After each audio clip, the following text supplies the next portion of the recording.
পুরা গাড়িটা চলে একটা নাড়ের উপরে ভাই, স্টার্টিং এর একটা নাড়ের উপরে। তারপরে আপনার কোরজের যে নাট আছে ভাই, কোরজ, তারপরে এনের একটা বল্টু, মাত্র একটা বল্টু। এই অনেক এমনি কাইট দেন, অমনি কাইট দেন। আপনি একটা আবার চিন্তা করে দেখছেন আপনার বোল্টটা, কোরজের বল্টুটা ছুটে গেলে কিংবা এনটা যদি ছুটে যায় কোনোভাবে, আপনি গাড়ি লয়ে কই যাবেন? গাড়ি ব্রেক ফেল হইলে আপনি জমাইতে পারবেন। গাড়ির মনে করেন পাতি ভাঙ্গা গাড়ি কাইতে একদিকে যেতেছে, গাড়ি আপনি কোনোভাবে আপনি যাত্রী সেভ নিজের সেভ করতে পারবেন।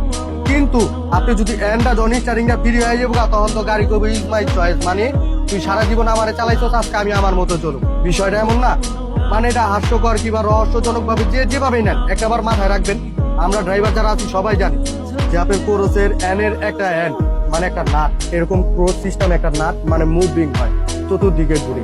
এই নাটটা কিংবা এই গোটলাটা থেকে যদি আপনার কোরসটা ছিটা জায়গা, কিংবা এই গোটলাটা থেকে যদি মনে করেন আপনার এন্ডা যদি মনে করেন ছিটা জায়গা, তাইলে আপনি কই যাইবেন?